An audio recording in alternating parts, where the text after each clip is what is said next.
pa ba si Dulce o si Divina Almaden? Hango ang palayaw niyang Dulce. Sa salitang Kastila na ibig sabihin ay matamis.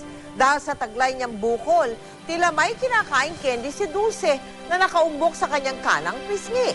Dahil sa inyong tulong, naoperahan na po si Dulce. Kamustahin natin siya sa aming ulat. Mangiyak-ngiyak na lumapit sa amin si Raquel sa Operation Bukol Project sa Leyte. Ipinanganak kasi ang anak niyang si Divina na may bukol sa loob ng kanang pisngi. Sa dami raw ng medical missions na sinadya nila, lagi silang bigo. Kaya nang masuri na ng espesyalista si Divina, labis ang tuwa ni Raquel.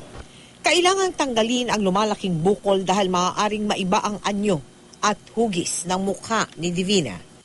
At sa pagdating ng araw ng operasyon, magkahalong tuwa at kabaraw ang naramdaman ni Raquel.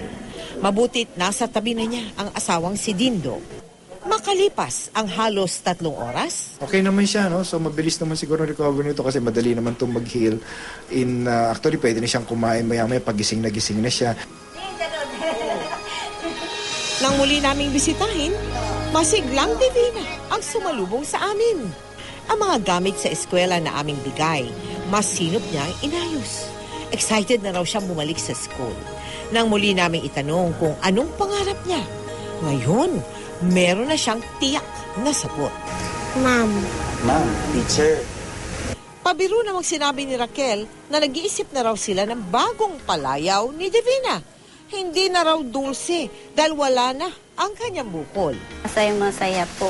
Wala na kaming isipin na malaking problema. Maraming salamat po sa inyong lahat. Makakawin na po ako sa amin.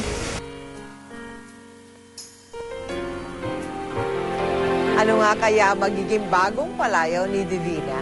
Nakauwi na po si Divina sa Leyte at bukod sa kanyang mga school supplies, meron din siyang bike at iba pang gamit at para din sa kanyang pamilya.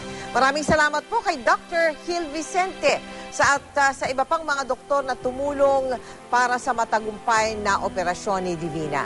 Para po sa mga nais makibahagi sa aming mga projects, maaari po kayo magsadya sa aming tanggapan o magdeposito sa aming mga bank account o sa anumang sangay ng Cebuana Luwalier. Maaari din mag-log on sa www.kapusofoundation.com.